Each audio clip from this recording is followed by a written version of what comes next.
Dobar dan in dobrodošli v Popcastu. Z vami sem Katja Dobrijevič in danes v studiu gostim enega od dveh sanskih moških Hrvaške. Z mano je Šime Eles. Torej tisti, ki je izbral Vanjo. Šime, dobrodošao. Kako si? Kako je v Ljubljani? Hvala vam što ste me primili. Evo, dobro sam. Ok, naspava sam se, spreman sam za sve što je pred nama. Vamo isto lipo. Ugodno se osjećam. Spreman za sva pitanja. Sad kad vidim koliko ih je i nisam baš... Nisi siguran više. Ništa, ajde započet ćemo sa nešto lakšim pitanjima. Na početku te moram pitati jer su mi svi rekli da moram. Koji ti je datum rođenja? Ja i dalje mislim da je to stvarno manje bitno. A eto, a koga zanima, znači kad mi bude rođendan. Bravo. Jesi ikad mislio da će jedan od tih nekih malih detalja dijaloga postati toliko viralan? Ni u ludilu. Ni u ludilu, a? Ni u ludilu. Za mene je to na licu mista bio najnormalniji razgovor, kao i svaki drugi. Pa eto, ljudi su od toga odlučili napraviti neki kao stvarno viralnu stvar, boom. I zapravo nije mi uopće krivo šta je tako. Neka se zabavljaju. Mislim da si vidio i na TikToku gdje sve je ta izjava. Datum rođenja je od nekog kluba pa do TikToka, pa djeca to prepričavaju. Svugdje je to poznao. Vidi, ja sam i bili su i printovi i na majice, torte, rođendanske. Nema stvarno gdje nismo. Čak smo ovako i na šalicama, kao što ode srce, ljudi su na šalicama radili printove. I je li ti se ikada sad desilo u ovim danima, tokom ovih sedmica, kako je bio show na RTL-u i kod nas na Vojo, da ti je neko to vikao na ulici? Milijun puta. Milijun puta, mogu zamisliti. Ponovilo se već do sad u 300 navrata. Mislim, ljude to zabavlja. Mene nije mi krivo ako ih veseli, neka dobacuju. Dapače, nasmijemo se. Jer oni kad vide da reagiram na to, da se okrenem, ljudi se baš nasmiju. Kao, to je stvarno, nasmijali smo ga. Jesi dobio osjećaj da je baš, da je gledan show, jesi osjetio to da te ljudi znaju, jer ti pričaju ljudi, jer tipu na social? Jesu, naravno, i vidi se, osjeti se to i dok šetam kroz grad i bilo di da uđem. Jednostavno, teško je ne osjetiti poglede. I kad ljudi ovako kriomice izvade mobitel pa slikaju pa snimaju, dosta ih i priđe, ovako pa baš pitaju za selfie, neki su malo sramežljivi, pa onda pokušavaju onako da ne primijetim uvatiti koju sliku, ali ok mi je to sve. Navikao si. Tako je. Jedino što nisam očekivao da će baš do ovolike mjere otići, ali ok. Tokom šova mi smo vidjeli da ste vi sa Laurom bili jako nekakav strastveni duo, ali na kraju nije ona koja je pobjedila je Vanja, naša Slovenka. Tako je. Reci mi sad, gdje ste sad vas dvoje sa Vanjom? Vanja i ja. Da, Vanja je pobjednica i mi smo nakon šova ostali u kontaktu i vidjeli smo se, čak smo i komentirali i sezonu, jer kako je krenila, komentirali bi epizode nakon što bi ih pogledali sve. Međutim, kroz sezonu postalo je njoj i meni malo teško gledat sve to i ponovo proživljavati, i onda smo rekli, ajmo ovako, da sad ne žurimo sa odnosom, s obzirom da smo mi smo kroz emisiju samo dobili nekakav trailer te druge osobe, kratki uvid u to, šta to, i Vanja i ja smo se složili, nije dovoljno da odmah na račun toga samo nastavimo odnos bez da se full upoznamo. Onda smo rekli, ajmo lipo sačekat sezonu da završi, pratit ćemo oboje, ostaćemo u kontaktu, probat će i ona mene bolje upoznat kroz sezonu, vidjeti ko sam, šta sam, kakav sam. Ja ću se isto tako bazirati na nju, na njene scene, i kad sezona završi, imat ćemo bolji uvid u tu drugu osobu s kojom gradimo priču. I onda ćemo imati zdraviji, pametniji pristup odnosu, znaćemo šta izbjegavati, šta nam smeta, šta nam ne smeta i kako druga osoba diše. Da li je tebe išta iznenadilo dok si gledao show, bilo to kod Vanje, bilo to kod neke druge cure? Je, naravno, jer dosta stvari sam tek kroz emitiranje i sazna, pogotovo što se tiče ovako međuodnosa cura i njihovih izjava u vili. ja na otoku nisam bio upoznat sa tim. Eventualno šta bi mi cure nešto prinile ili možda šta bi sam uspio zaključiti ovako ko se na koktel druženjima drži sa strane, koji je izdvojen, pa bi možda mogao zaključiti di su razmirice. Ali tek sam kroz emitiranje dobija uvid u puno širu sliku i neke cure sam totalno drugčije počeo shvaćati. A kako ti je bilo sad kad si sve skupa vidio, ti si imao neku priču, više si imao priča. Imao si priču sa Vanjom, imao si priču sa Laurom, imao si neku priču sa Marinelom, pa tokom te priče i što se tiče Ane, jer ti je Ana kao rekla šta se tu događa. Šta sad kažeš na sve to sa Marinelom i Anom? Šta ti kažeš za Marinelu? Jer su baš svi rekli da je ona koja glumi, da nije baš iskrena. Kako sad to doživljavaš? Kako to doživljavam? Pa evo, da, cure su Marinelu, mislim, vidi se, napadale su je iz toga što su one zaključile da ona tu došla radi promocije, sebe, ovoga, onoga. Mislim da nije bitno zbog kojih je razloga neko došao, nego kako je shvatio show. Mislim da su one Marineli više možda tribale zamjeriti to što se ona svejedno bori za ostanak i za pobjedu, jer Marinela to je donekle shvatila kao borbu. Nije poanta da pobjedi onaj ko se šta više pretvara i da dođe do pobjede. Poanta je da pobjedi onaj ko se stvarno pronađe tu. Sad, hoćemo nekome zamjeriti šta se ne prepušta emocijama, nego šta je u ulozi. Ok, imamo pravo, ali zar zbog toga osuđivati? Pri kraju si rekao da Marinela u tebi budi strast, a da je Vanja ona sa kojom si miran, čija energija te diže, sa kojom se dobro osjećaš. Kad si znao da je Vanja ta? Kad si se odlučio da ćeš odabrati Vanju, da će Vanja dobiti zadnju ružu?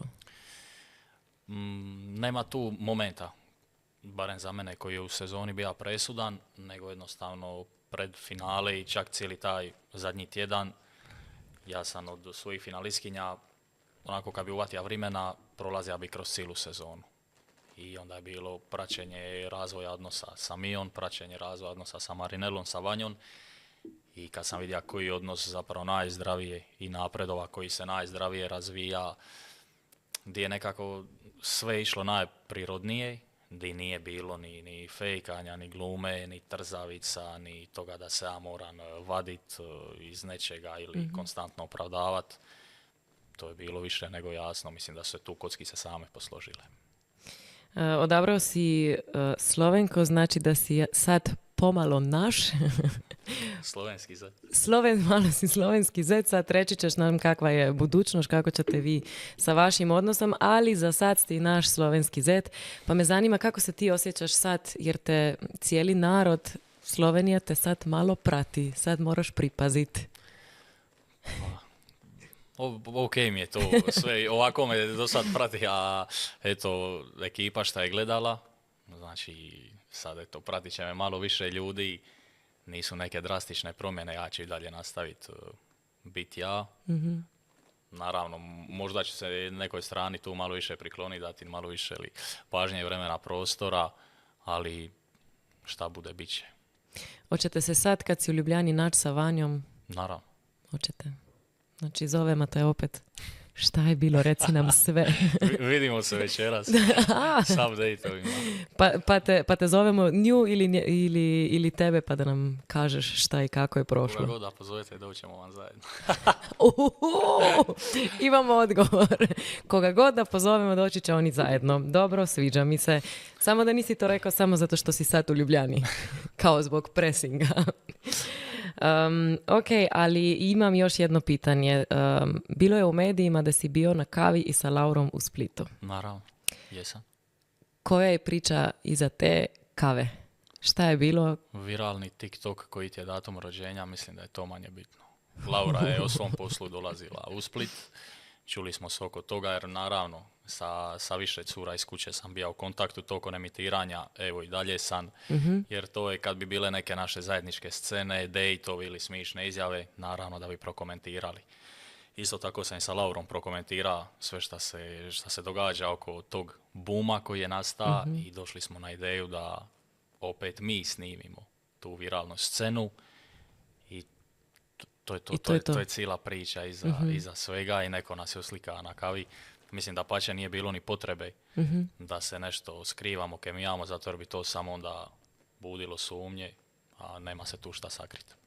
Malo se digla prašina, malo se digla neka buka galama, kao sad je odabrao nju, sad sve znamo, tako da to je bilo, ja mislim da negdje na sredini sezone, gdje je još bila... Malo prije sredine. Aha, već prije sredine. Tamo gdje ste vi bili kao najzanimljiviji tamo tako u šovu, onda ste se vi dobili u Splitu i krene priča šta je, kako je. Sad sve znamo kako je završilo. I lijepo smo ih navukli. Lijepo ste ih navukli, istina. Kako si se ti osjećao kad si sad u nekom trenu shvatio da si ti gospodin savršeni? Šta ti je to značilo? Pa iskreno za mene ta uloga prije svega značila ogromnu odgovornost, jer mislim sami naziv gospodin savršeni nosi neku težinu, nosi tu odgovornost, sa sobom nosi manire i ponašanje, izražavanje, zrelost, ovako, neku emocionalnu inteligenciju, emocionalnu zrelost, tako da zna sam da neće biti lako, ali eto, vjerovao sam da imam to u sebi, ako je ekipa koja je baš mene odabrala za tu ulogu, odabrala mene nakon što su me upoznali i u moru drugih kandidata znali su šta rade. Vidjeli su potencijal i ako profesionalci vjeruju u mene, ko sam ja da sumnjam. Jesmo onda vidjeli pravog Šimu ili si sakrio još koji detalj svog karaktera? Evo sve što ću reći, ljudi koji me poznaju, ovako privatnog života, prijatelji, kolege i ko sve ne, nakon toliko emitiranja, evo sad pred kraj rekli su to što si ti, to si bija ti na televiziji. Ja ne mogu, ljudi bi govorili da ne mogu vjerovat koliko sam prirodan, opušten i koliko se vidi na meni da nema ni glume ni pretvaranja. Tako da više manje dobili ste realni uvid. Kako je bilo kad je Šime ulazio, kako si se ti osjećao, da li ti je laknulo i još jedan je tu, da li ti je bilo teško, ne sve su moje, šta si osjetio tada? Mislite kad je Miloš ulazio? Šta sam rekla, Šime? Kad je Miloš ulazio, da? Više sam se tresao kad sam ja ulazio nego kad je Miloš ulazio. Okay. Jer, kako sam se sjećao kad Miloš dolazio, ne znam, kad su mi najavili da dolazi, mislim, ne znam šta očekivat, hello, niko ovo nije spominja, niko me nije upozorio, šta radite ljudi? Ovo nije bio plan, nije bio dio dogovora. Tako da, bija to jedan roller coaster emocija. I sad tamo dok sam ga čekao, mislim, naravno u glavi je, dok ga nisam upoznao, meni je u glavi bija urnebes, stvarno. Ali eto, sreća, mi smo odmah na prvu nekako klikli i vidio sam momak na mistu, on isto tako reka i za mene i već od prve je to bio baš dobar prijateljski odnos i niti smo se gledali prikoka, nije tu bilo ni rivalstva, niti je bilo svađa, razmirica, ničega. To je jednostavno, odmah od prve smo funkcionirali bez problema. Kako je bilo gledati kad je on, ne znam, pozvao jednu od tvojih cura, navodno tvojih cura, na 1-1 ili na date? Kako si se osjetio? Jer već su možda bile neki osjećaj i neke simpatije, pa je sad ta tvoja simpatija otišla na date sa njim. Pa gledajte, meni je to sve bilo ok. Dapače, meni je bilo i drago. Draže mi je što je Miloš došao nego što bi mi bilo da nije došao i da sam morao sve odraditi sam. Baš zbog toga što je sa njegovim dolaskom je sve dobilo još neku realniju notu. Znači sad i cure imaju pravo odabira, trebam i ja malo pripaziti šta radim, kako se ponašam, kome ću posvetiti pažnju i vrijeme. A sad, je li nije bilo ljubomore, iskreno nije, jer zna sam, ako ja imam pravo na izbor između 20 cura, pa imaju i cure pravo na izbor između samo nas dvojice. I da nas je 5 bilo, imaju pravo na izbor između 5. Samo što od tada dalje kad je on došao nisu više bile jedine tvoje. To je tada stalo. I dalje su one bile jedine moje, samo ja više nisam bio njihov jedini. Znači kažeš da je sve to bio plus što ste bila dva savršena. Je li koji minus tu? Ja ne mogu naći manu tog plana da smo dvojica. Kažem, olakšalo je meni, olakšalo je curama, dodalo je radnje u sve, dodalo je to i to da se cure moraju malo mislit pa opredijelit, gledat di će, šta će, kako će. Stvarno, mislim da je Miloše dolazak je samo plus. To je nanizalo, baš je obogatilo sezonu. I nekako si i ti dobio uz to prijatelja, nisi sam o tome. Da. Jeste dosta pričali vas dvoje o tome koga odabire ili ste već znali? Pričali smo, naravno.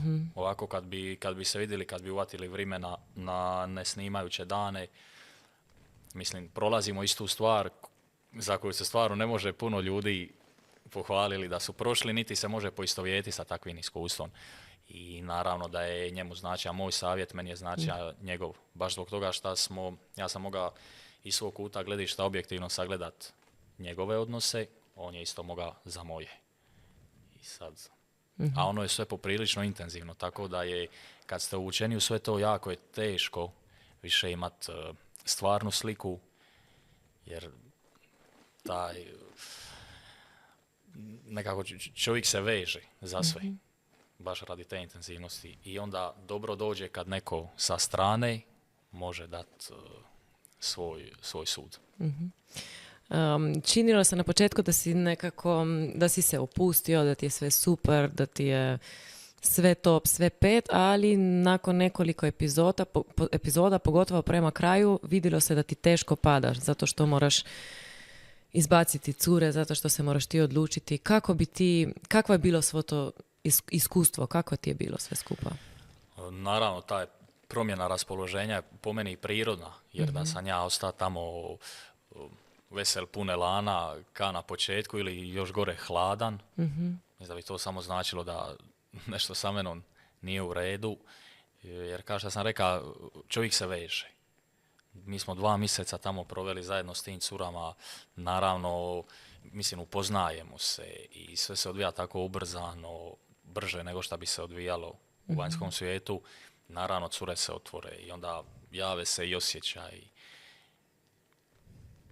Nekako, znam da nekoga moram povrijediti, znam da ću nekoga morat ostaviti bez ruže, neku curu na ceremoniji, a ne želim. I naravno da sve to teško pada. I onda, ne znam, probam razmišljati možda koji dan, 2 unaprijed i svjestan sam, za 2 dana opet mora nekoga ostaviti bez ruže, opet problemi, i to je sve vidno utjecalo na mene, baš zbog toga što sam rekao idem ovo otvoreno, znači nema glume, nema skripte, nema pretvaranja i poprilično me uvuka show. I pogotovo te ceremonije, to je teško jer imaš 1 na 1, dosta je tu emocija, vidjeli smo i da je imala Laura neke reakcije, ona te i polila šampanjcem. Šta si mislio u tim momentima kad se to događalo? Šta si pomislio kad si... ja mislim da si ti samo osjetio da je nešto mokro. Nisi ni znao šta je bilo. Tako je. Tako je.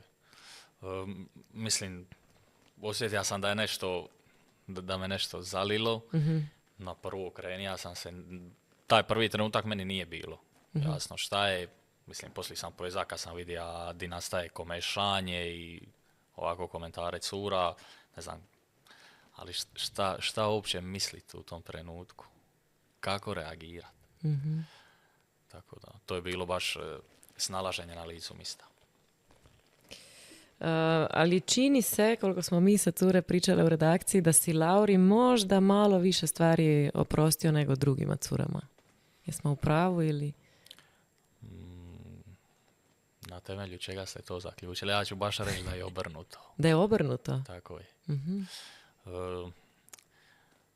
Cure su Lauri neke stvari zamjerale i mislim da su je gledale kao, mislim to su cure i govorile kroz sezonu, jer gledale su je kao konkurenciju, ali niko ne ide za činjenicom da nakon tog što me Laura zalila šampanjcem, naredna 2 tjedna ona i ja nismo imali spoj, ni grupni ni solo. Jedva da smo riječ progovorili. I tako da, mislim da i to treba uzeti u obzir. Oprostija sam joj to zalivanje šampanjcem. To je sve. Ako je to puno stvari za nekome oprostiti, Ma ne, onda na kraju još bile su neke drame, te razgovori i to, pa je bilo, možda si imao malo više posla s njom nego sa nekom drugom curom. To definitivno. To je. To definitivno. A šta kažeš sad kad si gledao emisiju, ja mislim da te je dosta stvari si vidio za koje ni možda prije nisi znao. Jesi sad prvi put vidio koliko je pogodilo sve skupa Anu? Jer je Ana baš plakala. Da, puno stvari sam otkrija, pogotovo tih stvari kojima nisam imao uvid, znači u kojima nisam sudjelovao, ni ja, u kojima nije čak sudjelovao ni Miloš, jer ovako gdje bi Miloš sudjelovao, ja i on bi to razminili, bi tako neke informacije prepričali, bi jedan drugome događaje, a to što se baš događalo, di on i ja nismo uključeni, to sam sve sad saznavao i ostao sam malo šokiran kad sam vidio koliko su neka izbacivanja iznenadila cure, ali na kraju krajeva cure, a i gledatelji koji to možda nisu razumili, oni zaboravljaju da ja biram za sebe i ja biram ono šta ja želim, di se ja vidim i šta za mene ima smisla. Ja nisam tamo došao birat da bi udovoljio curama, jer one su nešto mislile, one su donosile nekakve zaključke. Znači, ekipa ne biram za vas, biram za sebe.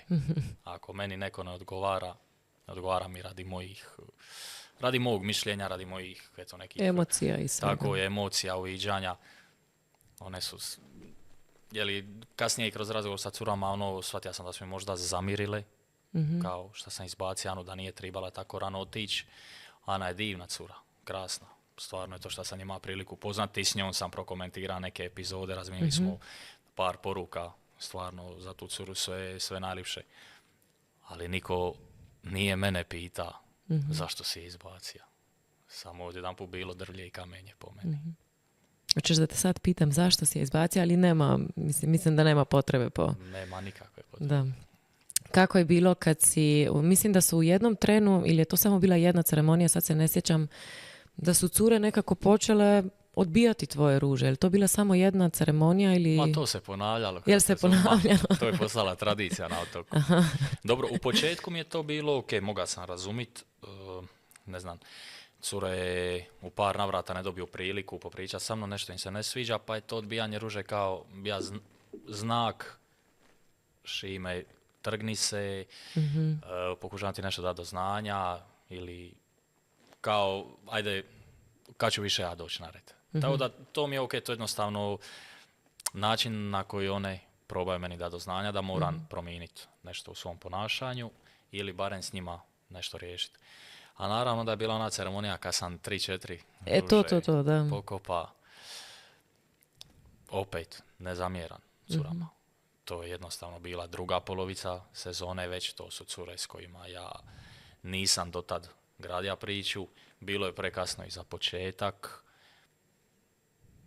Ako ja nisam pokazao interes za njih, onda jednostavno ok mi je da one kažu gledaj Šime, nema smisla. Tako da poštujem svako odbijanje. Znači nije ti preteško palo? Mislim... Lagavi da kažem da je, a da kažem da me nije bilo briga, opet bi lagao. Znači, razumija sam ih, ali šta je, tu je. I pogotovo vi dok vi snimate taj show, to reka si da je to 2 mjeseca, vi ste upućeni samo u to je vaš život, nema ničeg drugog. Za vas je to puno više nego koliko možemo mi smisliti koliko vama to znači. To je vaš život. Puno više. Puno više. Ja mislim da je to baš neka intenzivno iskustvo. Jako intenzivno i ponovit ću, a već sam i rekao, ogromna je razlika gledati show na televiziji i biti aktivni sudionik u njemu. Barem u ovakvome showu, u ovom formatu, nebo zemlja. Šta si se naučio samo sebi? Da imam možda malo previše strpljenja i da se puno, ne znam, da puno se pokušavam opravdati i objasniti svoje postupke nekome kome stvarno se ne treba pravdati. Kako komentiraš riječi od, ja mislim da to je više bilo na početku, Galeb Šime, jesi Galeb? Popit će malo kave.